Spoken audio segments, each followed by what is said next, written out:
नमस्कार, मेरा नाम है सुमित सिंह मेहता। आज का हमारा टॉपिक है Rutherford and Soddy theory on radioactive disintegration. हमने इसे पिछले वाले लेक्चर में ये पढ़ा कि जो रेडियो एक्टिव डिसइंटीग्रेशन क्या होता है। हमने देखा कि जब कोई रेडियो एक्टिव एलिमेंट से या तो कोई अल्फा पार्टिकल बाहर निकलता है या कोई बीटा पार्टिकल बाहर निकलता है, तो जो रेडियो एक्टिव एलिमेंट है या फिर जो रेडियो एक्टिव एटम है वो किसी दूसरे एटम में क्या हो जाता है, डिसइंटीग्रेट हो जाता है। ठीक है, तो उसी को हमने क्या बोला था, रेडियो एक्टिव डिसइंटीग्रेशन बोला था। आज हम ये पढ़ेंगे कि जो rate of radio active disintegration होता है वो क्या होता है। इसके बारे में जो सबसे पहले स्टडी की वो की हमारे रदरफोर्ड, सोडी और एक और साइंटिस्ट थे जिनका नाम था क्रूक। इन तीनों ने मिलकर क्या किया, इस रेडियो एक्टिव डिसइंटीग्रेशन के रेट पर क्या करना चाहा, स्टडी करना चाहा। ठीक है, तो उन्होंने पाया कि जो रेडियो एक्टिव डिसइंटीग्रेशन का जो रेट होता है वो अमाउंट ऑफ सब्सटेंस पर डिपेंड करता है। अमाउंट ऑफ सब्सटेंस का ये मतलब हुआ कि हमारे पास कितना रेडियो एक्टिव एलिमेंट है या कितना रेडियो एक्टिव मटेरियल है, उस बात पर डिपेंड करेगा कि जो rate of radio active disintegration क्या है। यानी कितना तेजी से कोई एक रेडियो एक्टिव एलिमेंट दूसरे एलिमेंट में चेंज हो रहा है, वो डिपेंड करेगा कि हमने कितना amount of radio active element ले रखा है। ठीक है, तो हमने अज्यूम कर लिया यहाँ पर मेरे पास कोई एक रेडियो एक्टिव एलिमेंट है और वो क्या हो गया है, डीके करना स्टार्ट कर गया है। क्या है, मैंने यहाँ पर अज्यूम कर रखा है कि मेरे पास एक रेडियो एक्टिव एलिमेंट है और वो डीके करना स्टार्ट हो गया है। मैंने किसी एक टाइम टी पर देखा, कोई एक टाइम मैंने क्या अज्यूम कर लिया, टी अज्यूम कर लिया। ठीक है, मैंने अज्यूम कर लिया टाइम टी पर जो रेडियो एक्टिव सब्सटेंस है उसमें जो नंबर ऑफ एटम है वो कितने हैं। मैंने उसमें अज्यूम कर लिया कि जो at any time t number of atom in radioactive substance is capital N. Okay, अब यहाँ पर एक बार और समझते हैं। जैसे कि अभी हमने कहा कि जो रेडियो एक्टिव एलिमेंट का जो डीके का जो रेट होगा किस पर डिपेंड करेगा, अमाउंट ऑफ सब्सटेंस पर डिपेंड करेगा, या कितना हमने रेडियो एक्टिव एलिमेंट या रेडियो एक्टिव मटेरियल हमारे पास है उस पर डिपेंड करेगा। यानी अगर हम अमाउंट ऑफ सब्सटेंस की बात कर रहे हैं, यानी हम ऐसा भी बोल सकते हैं कि हमारे पास कितने नंबर ऑफ एटम हैं किसके, रेडियो एक्टिव एलिमेंट के। ठीक, तो जितने ज़्यादा नंबर ऑफ एलिमेंट होंगे किसके, रेडियो एक्टिव एलिमेंट के, जो रेट होगा उस पर डिपेंड करेगा। ठीक है, यानी किस पर डिपेंड करेगा, नंबर ऑफ एटम पर डिपेंड करेगा। तो मैंने यहाँ पर अज्यूम कर लिया कि मेरी एक प्रोसेस हो रही है, यानी रेडियो एक्टिव डीके हो रहा है, यानी रेडियो एक्टिव डिसइंटीग्रेशन हो रहा है किसी एक एटम का या किसी एक सब्सटेंस का। हमने कुछ अमाउंट ले रखा है, तो उसमें क्या हो रहा है, eight any time T process चल रही थी। मैंने किसी एक टाइम टी पर देखा कि उस सब्सटेंस में कितने एटम बचे हुए हैं, एन एटम बचे हुए हैं। ठीक है, कितने एटम बचे हुए हैं, उसमें एन एटम बचे हुए हैं जब टाइम कितना हुआ, टी हुआ। ओके, नाउ अगर मैं इस टाइम टी पर अगर इसका रेट ऑफ चेंज निकालूं, रेट ऑफ चेंज का मतलब क्या हो गया, d N divided by d t निकालूंगा, तो वो प्रोपोर्शनल होगा किसके, उस टाइम पर जो नंबर ऑफ एटम प्रेजेंट हैं। जितने ज़्यादा यहाँ पर नंबर ऑफ एटम प्रेजेंट होंगे उतनी जल्दी यहाँ पर क्या होगा, रेट ऑफ चेंज ऑफ क्या होगा, एन होगा। यानी जो एन क्या है, यहाँ पर नंबर ऑफ एटम है, तो एक एटम दूसरे एटम में उतनी ही जल्दी चेंज होगा जितने नंबर ऑफ एटम यहाँ पर क्या होंगे, प्रेजेंट होंगे। यानी डिसइंटीग्रेशन उतना ही तेज होगा जितने एटम यहाँ पर क्या होंगे, प्रेजेंट होंगे, किसके, रेडियो एक्टिव एलिमेंट के। ओके, अगर मैं यहाँ पर आप प्रोपोर्शनलिटी साइन हटाता हूँ तो मैं यहाँ पर देखूंगा तो क्या आ जाएगा, ये d N divided by d t is equal to क्या आ जाएगा, एक proportionality constant lambda into n with minus sign. Okay, say it is some equation number 1, जहाँ पर जो ये लैम्डा है ये क्या है, हमारे पास डिसइंटीग्रेशन कांस्टेंट है, कोई ये प्रोपोर्शनलिटी कांस्टेंट है जिसे हम क्या बोलते हैं, डिसइंटीग्रेशन कांस्टेंट। इसे हम क्या बोलते हैं, डिसइंटीग्रेशन कांस्टेंट। और एक नाम और है इसका, क्या, डीके कांस्टेंट। क्या बोलते हैं हम इसको, डीके कांस्टेंट के नाम से भी जानते हैं। ओके, अब यहाँ पर क्या आ रहा है, नेगेटिव साइन आ रहा है। नेगेटिव साइन ये दिखा रहा है कि जैसे जैसे हम टाइम में आगे चलेंगे, अभी तो टाइम कितना है, टी मैंने अज्यूम कर रखा है, जैसे मैं t+1 t+2 t+3 यानी टाइम में जैसे मैं आगे को जाऊँगा, जैसे जैसे समय बीतेगा तो जो नंबर ऑफ एटम होंगे यानी जो एन होगा वो क्या करेगा, डिक्रीज करेगा। ठीक है, वो कौन दिखा रहा है, ये नेगेटिव साइन दिखा रहा है। नेगेटिव साइन क्या दिखा रहा है कि जैसे जैसे हमारा टाइम आगे को बढ़ेगा वैसे वैसे हमारे नंबर ऑफ एटम किसके, उस रेडियो एक्टिव एलिमेंट के जो नंबर ऑफ एटम है वो क्या होते जाएंगे, डिक्रीज होते जाएंगे। ओके नाउ अब यहाँ से देखते हैं ये क्या है हमारे पास इक्वेशन नंबर 1। अब इक्वेशन नंबर 1 में थोड़ा सा मैं करेक्शन करूँ, इसको थोड़ा रीअरेंज करूँ तो मैं क्या लिख सकता हूँ यहाँ से d n is equal to क्या लिख सकता हूँ, माइनस का lambda into n into d t लिख सकता हूँ। मैंने कुछ नहीं किया, इस डी टी को कहाँ ले गए, इधर मल्टीप्लाई में चला गया। अब इस एन को यहाँ नीचे ला सकता हूँ, मैं ज़रूर ला सकता हूँ। तो यहाँ से क्या आ जाएगा, ये d N divided by n is equal to कितना आ जाएगा यहाँ से, माइनस का लैम्डा इंटू कितना आ गया, डी टी आ गया। लैम्डा क्या है यहाँ पर, डिसइंटीग्रेशन कांस्टेंट है। ओके नाउ अब मैं क्या कर रहा हूँ, इंटीग्रेटिंग बोथ साइड, क्या करते रहा हूँ, ऑन इंटीग्रेटिंग बोथ साइड। तो मैं क्या कर दूँगा, integration of d N divided by n is equal to integration of minus का लैम्डा इंटू डी टी आ जाएगा। इसे अगर मैं सॉल्व करूँगा, अब मैं जानता हूँ 1/n का इंटीग्रेशन क्या होगा, log n हो जाएगा। क्या हो जाएगा, log n, बेस में कितना है e, इज इक्वल टू क्या हो जाएगा हमारे पास, ये लैम्डा माइनस साइन बाहर आएगा -1 एंड लैम्डा भी क्या है, कांस्टेंट। माइनस का लैम्डा तो बाहर आ गया, कांस्टेंट है। और डी टी का इंटीग्रेशन क्या हो जाएगा हमारे पास, टी हो जाएगा। डी टी का integration t plus some constant, constant का नाम क्या होगा, इंटीग्रेशन कांस्टेंट होगा। ठीक है, इसे मैं क्या कह दे रहा हूँ, इक्वेशन नंबर 2। ओके ये क्या है हमारे पास, इक्वेशन नंबर 2 है। अब मुझे क्या निकालनी है, सी की वैल्यू निकालनी है, क्योंकि ये क्या है, इंटीग्रेशन कांस्टेंट है, इस सी की वैल्यू को मैं निकाल सकता हूँ। ओके अब ये तो नंबर ऑफ पार्टिकल n कब है, जब टाइम कितना है, t है।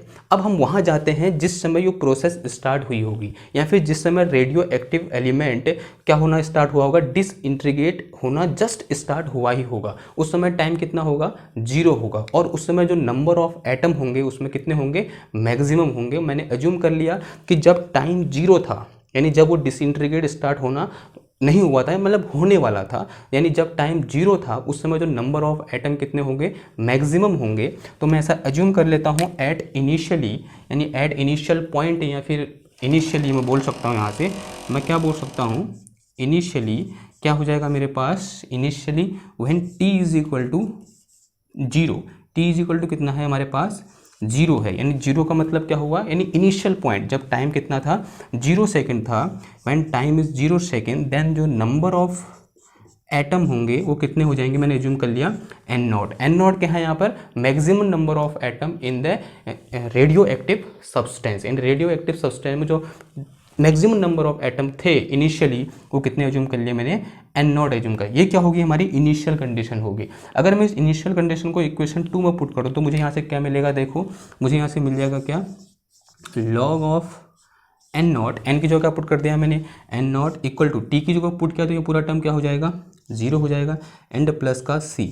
इसको मैं अगर क्या लिख सकता हूँ, सी इज इक्वल टू क्या लिख सकता हूँ मैं, लॉग, ये बेस में ई है, इंटू क्या आ जाएगा, एन नॉट। तो यहाँ सी की वैल्यू कितनी आ गई हमारे पास, लॉग एन नॉट आ गई। कितनी आ गई, लॉग एन नॉट। और एन नॉट क्या है, number of atom at initial point, यानी जो सबसे पहले जब हमारी रिएक्शन स्टार्ट हुई नहीं थी, या फिर हमारा जो रेडियो एक्टिव डिसइंटीग्रेशन है वो स्टार्ट हुआ ही नहीं था, तब नंबर ऑफ एटम कितने एज्यूम कर रखे हैं हमने, एन नॉट एज्यूम कर रखे हैं। अब इस वैल्यू को उठा कहाँ पुट कर दो, इधर पुट कर देंगे हम, यहाँ से इस इक्वेशन 2 में पुट कर देंगे सी की वैल्यू। तो मुझे यहाँ से क्या मिल जाएगा, मुझे मिल जाएगा क्या, log of n is equal to minus का लैम्डा टी प्लस का कितना आ जाएगा, लॉग ऑफ एन नॉट आ जाएगा। थोड़ा सा यहाँ पर रीअरेंजमेंट करेंगे, लॉग को इधर ले आओ तो क्या हो जाएगा, देखो ये log n minus log of n not is equal to कितना आ गया, माइनस का लैम्डा टी आ गया। अब देखो ये क्या है, लॉग ए माइनस लॉग बी का फॉर्मूला है, और लॉग ए माइनस बी क्या होता है, लॉग ए अपॉन बी। तो यहाँ पर क्या आ जाएगा, ये आ जाएगा हमारे पास log n upon n not is equal to minus का लैम्डा इंटू टी आ गया। ओके इसको मैं फर्दर सॉल्व करता हूँ, बेस में कितना है, ये ई है, तो मैं इसे क्या लिख सकता हूँ, मैं इसे लिख सकता हूँ n upon n naught equal to, इतना तो हम सब जानते हैं, n upon n naught equal to क्या आ जाएगा, यहाँ ई की पावर में चले जाएगी इधर वाली क्वांटिटी, यानी जो राइट हैंड साइड में जो क्वांटिटी है यानी माइनस का लैम्डा टी है, ये कहाँ चला जाएगा हमारा, ई की पावर में चला जाएगा। ई की पावर क्या हो जाएगा, माइनस का लैम्डा इंटू टी। इसे फर्दर सॉल्व करूँगा तो इस एन नॉट को इधर ले गए, तो यहाँ से एन इक्वल टू कितना आ गया, n not into e to the power minus का lambda into t. Okay okay ये इक्वेशन क्या दिखा रही है हमको, ये दिखा रही है हमको कि जो number of atom at any time T कैसे वेरी कर रहे हैं, एक्सपोनेंशियली क्या कर रहे हैं, वेरी कर रहे हैं। ये क्या दिखा रहा है हमको कि जो number of atom at any time T है वो कैसे वेरी कर रहे हैं, एक्सपोनेंशियली वेरी कर रहे हैं। अभी हम इसके लिए ग्राफ ड्रॉ करेंगे। इसके लिए ग्राफ ड्रॉ करने से पहले एक बात और समझ लेते हैं, या फिर एक और टर्म को डिफाइन कर लेते हैं। वो टर्म है हमारा क्या, हाफ लाइफ टाइम। क्या है, half life time, half life time. Okay, half life time का मतलब क्या हुआ। ओके, जैसे कि हम देख रहे हैं यहाँ पर जो हमारे पास एटम है वो क्या हो रहे हैं, एटम क्या हो रहे हैं, टाइम के साथ क्या हो रहे हैं, डिक्रीज हो रहे हैं। कैसे, एक्सपोनेंशियली डिक्रीज हो रहे हैं। तो एक ऐसा टाइम भी आएगा जब हमारे जो नंबर ऑफ एटम जो बचे हुए हैं वो जो इनिशियल में हमारे पास नंबर थे उसके क्या हो जाएंगे, आधे हो जाएंगे।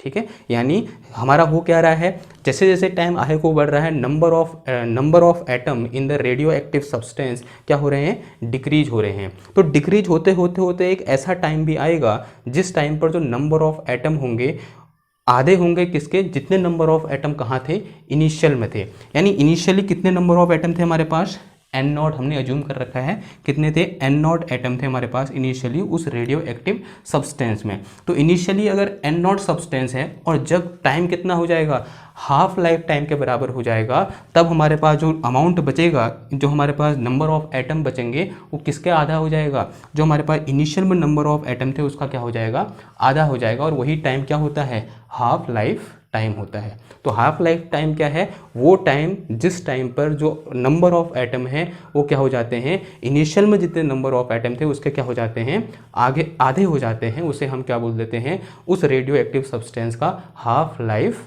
टाइम बोल देते हैं। तो हाफ लाइफ टाइम को हम दिखाते हैं किससे, टाउ से। टी इज इक्वल टू कितना है हमारे पास, टाउ है। जब टाइम कितना है, टाउ के बराबर है, टाउ क्या है यहाँ पर, हाफ लाइफ टाइम है। तब हमारे पास जो एन है यानी नंबर ऑफ एटम है उस टाइम पे कितने हो जाएंगे, एन नॉट डिवाइडेड बाई 2 हो जाएगा। ठीक है, जब टाइम कितना है, टाउ है, टाउ क्या है, अब हाफ लाइफ टाइम है, तब उस टाइम पे जो नंबर ऑफ एटम होंगे, प्रेजेंट नंबर ऑफ एटम वो कितने हो जाएंगे, जितने नंबर ऑफ एटम इनिशियल में थे उसके क्या हो जाएंगे, आधे हो जाएंगे। अगर मैं आप इसकी वैल्यू यहाँ पुट कर दूँ, से it is some equation number 1 2 and this is equation number 3, इसको इक्वेशन 3 में पुट करोगे तो कितना हो जाएगा, एन की जो क्या पुट करो, n naught divided by 2 is equal to कितना आ गया, n not into e to the power कितना आ गया, माइनस का लैम्डा टी। इस एन नॉट से एन नॉट क्या हो जाएगा, कैंसिल आउट हो जाएगा। इसे मैं क्या लिख सकता हूँ, 1/2 is equal to e to the power minus का लैम्डा इंटू टी पुट कर सकता हूँ। ओके, अगर मैं माइनस साइन को हटाऊंगा इधर से, अगर मैं इसको नीचे ले गया फिर इसको क्या लिख सकता हूँ, मैं लिख सकता हूँ इसे 2 is equal to e to the power lambda into t, ये लिख सकता हूँ। ओके, दोनों ओर लॉग ले लेंगे तो लॉग लेने के बाद कितना आ जाएगा, ये आ जाएगा हमारे पास log of 2 is equal to कितना आ गया, ये log of e to the power lambda t. फिर यहाँ पर लॉग की प्रॉपर्टी लेगी तो ये कहाँ आ जाएगा, इधर मल्टीप्लाई में आ जाता है। तो कितना हो जाएगा हमारे पास, log of 2 is equal to कितना आ गया, lambda t into log of e base e, और this term e base e यानी लॉग ई बेस ई कितना होता है, 1 होता है। तो मेरे पास यहाँ से क्या आ गया, मेरे पास यहाँ से lambda t is equal to कितना आ गया, लॉग 2 डिवाइडेड बाई कितना आ गया हमारे पास, लैम्डा आ गया, सॉरी लॉग 2 आ गया सिंपल। ओके, तो lambda t is equal to कितना आ गया, लॉग 2 आ गया। तो यहाँ से मेरे पास टी नहीं है, ये क्या है हमारे पास, टाउ है। ओके सॉरी, ये जो हमारे पास टी है ये टी नहीं है, टी की जो क्या पुट करेंगे हम, टाउ पुट करेंगे, यानी हाफ लाइफ टाइम पुट करेंगे। ओके, टी की जगह हर जगह क्या पुट कर देंगे हम, टाउ पुट कर देंगे। तो टाउ इज इक्वल टू यहाँ से ओके क्या आ गया, ये log 2, तो ये lambda tau is equal to कितना आ गया, log 2 आ गया। तो यहाँ से टाउ इज इक्वल टू कितना आ जाएगा हमारे पास, वो आ जाएगा log 2 divided by lambda. Okay, ये log ई बेस में इसको 10 बेस में चेंज करने के लिए क्या कर देंगे हम, 2.302 से क्या कर देंगे, मल्टीप्लाई कर देंगे, एंड ये कितना आ जाएगा, बेस 10 में आ जाएगा, बेस 10 डिवाइडेड बाई लैम्डा। अगर इस वैल्यू को आप कैलकुलेट करोगे तो ये वैल्यू निकल के आती है हमारी कितनी, 0.693 डिवाइडेड बाई लैम्डा। ओके, ये इतनी वैल्यू निकल के आती है। ये क्या आ जाएगा हमारे पास, हाफ लाइफ टाइम, इतने क्या हो जाएगा ये, सेकेंड। ओके।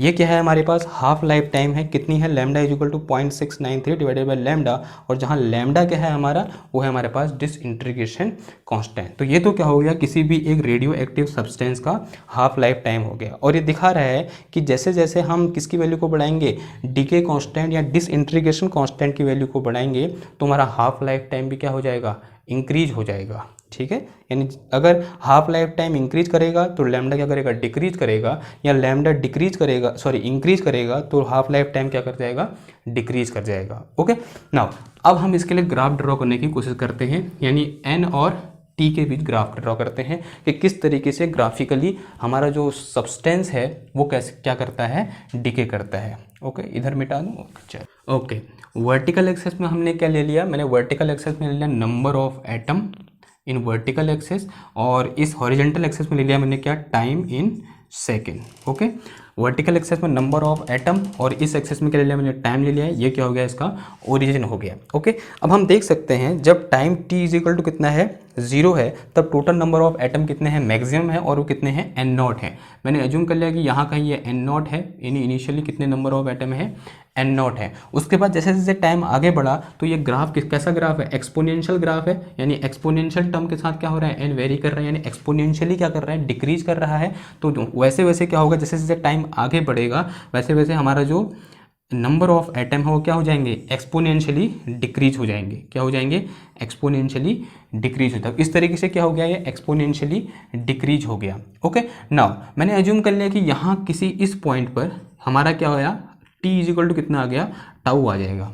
ठीक है, किसी कोई एक पॉइंट आएगा जहाँ पर टी किसके बराबर होगा, टाउ के बराबर होगा, यानी टाउ का मतलब क्या होगा, हाफ लाइफ टाइम होगा। और जिस टाइम पर t is equal to tau के बराबर होगा उसमें जो नंबर ऑफ सब्सटेंस है वो किसके बराबर होंगे, n0 डिवाइडेड बाई 2 के बराबर होंगे। यानी जितने उसके पास इनिशियली थे जब time t is equal to 0 पर थे, उसका क्या हो जाएगा, ठीक आधा। कहाँ पर, जब हमारे पास जो हाफ लाइफ टाइम हो किसके बराबर, सॉरी हाफ लाइफ टाइम के बराबर टाइम होगा, उस समय जो हमारे पास टोटल नंबर ऑफ एटम होंगे क्या हो जाएंगे, जितने हमारे पास इनिशियल में नंबर ऑफ एटम थे उसका क्या हो जाएगा, ठीक आधा हो जाएगा। ओके, नाउ अगर मैं यहाँ पर एक और पॉइंट लूँ, जब नेक्स्ट हाफ टाइम आएगा, नेक्स्ट हाफ टाइम का मतलब क्या हो गया, जब हमारे पास जो टाइम होगा वो कितना होगा, ट्वाइस ऑफ टाउ होगा। क्या हो जाएगा, ट्वाइस ऑफ टाउ हो जाएगा, यानी नेक्स्ट हाफ टाइम पर जो होगा यहाँ पर नंबर ऑफ एटम कितने आ जाएंगे, वो आ जाएंगे हमारे कितने। ओके, अब ये ऐसा एज्यूम करो कि यहाँ से स्टार्ट होती प्रोसेस। ठीक है, अगर हम ऐसा एज्यूम करें कि प्रोसेस यहाँ से स्टार्ट हो तो ये क्या होगा, इनिशियल हो गया, और उसके लिए हाफ टाइम कितना हो गया, इतना हो गया। तो यहाँ पर जो नंबर ऑफ एटम होंगे कितने हो जाएंगे, n डिवाइडेड बाई 4, यानी इसका हाफ, इसका आधा हो जाएगा। अगर हम नेक्स्ट हाफ टाइम में देखें तो कितना हो जाएगा, यहाँ पर वो 3 टाउ हो जाएगा। तो और यहाँ पर जो नंबर ऑफ एटम होंगे वो कितने हो जाएंगे, इसका हाफ, इसका हाफ कितना हो जाएगा हमारे पास, n0 डिवाइडेड बाई 8 हो जाएगा। ठीक, तो मैं इसके बाद देख रहा हूँ कि जो हमारे पास जैसे जैसे हम आगे बढ़ रहे हैं, किसके बाद, हाफ लाइफ टाइम के बाद आगे बढ़ने पर जो हमारा नंबर ऑफ अमाउंट है या फिर जो डिसइंटीग्रेशन है, रेट ऑफ डिसइंटीग्रेशन है, वो कैसे हो रहा है, कुछ इस तरीके से हो रहा है कि अगर हमारे पास जो टाउ है या फिर जो टाइम है वो कितना है, टाइम इज इक्वल टू कितना है, n टाउ है आफ्टर किसके बाद, हाफ लाइफ टाइम के बाद। अगर t इज इक्वल टू कितना है हमारे पास, n टाउ है, तो उस केस में जो नंबर ऑफ एटम होंगे n इक्वल टू किसका बराबर हो जाएगा, n0 डिवाइडेड बाई 2 की पावर n के साथ क्या कर रहा है, ये वेरी कर रहा है, किसके बाद, हाफ लाइफ टाइम के बाद। ठीक है, तो हाफ लाइफ टाइम के बाद इस तरीके से क्या आ रहा है, वेरिएशन आ रहा है। आप देख सकते हो जब t इज इक्वल टू कितना था, 1 टाउ था, तो हमारे पास n इक्वल टू कितना था, n0 डिवाइडेड बाई 2 था। और जब t इज इक्वल टू कितना हुआ, 2 टाउ हुआ, तो हमारे पास 2 टाउ यानी n की जगह 2 पर कितना आ जाएगा, n0 डिवाइडेड बाई 4 आ जाएगा। तो नंबर ऑफ एटम कितना हो गया, n0 डिवाइडेड बाई 4 हो गया। जिस टाइम पर जो हमारे पास t था वो 3 टाउ के बराबर था, यानी जो हाफ लाइफ टाइम है उसका 3 टाइम हुआ, तो उस टाइम पर जो हमारे पास नंबर ऑफ एटम आया वो कितना आया, n0 डिवाइडेड बाई 8 आ गया। ठीक है, तो इस तरीके से क्या कर सकते हैं, हम इसको समझ सकते हैं। और ये ग्राफ ये भी दिखाना चाह रहा है, या फिर ये जो यहाँ पर लिख के आ रहा है ये भी दिखाना चाह रहा है कि इनिशियली यानी जब हाफ लाइफ टाइम से पहले जो हमारा रेट ऑफ डिसइंटीग्रेशन था वो क्या था, बहुत फास्ट था। लेकिन जैसे ही हम हाफ लाइफ टाइम के बाद गए तो हमारा रेट ऑफ डिसइंटीग्रेशन क्या हो गया है, कम हो गया है। ठीक है। रेट ऑफ डिसइंटीग्रेशन क्या हो जा रहा है, कम हो जा रहा है। कब, जब हम हाफ लाइफ टाइम के बाद देखते हैं। लेकिन हाफ लाइफ टाइम से पहले जो हमारा रेट ऑफ डिसइंटीग्रेशन है वो क्या है, बहुत तेज है, यानी बहुत तेजी से क्या हो जा रहा है, डिसइंटीग्रेशन हो रहा है। ठीक है, ओके। तो ये था हमारा क्या, सोडी और रदरफोर्ड का क्या theory on the radio active disintegration. ठीक है, आई होप आपको समझ में आया होगा। तो मिलते हैं आपसे नेक्स्ट क्लास में, तब तक के लिए थैंक यू, धन्यवाद।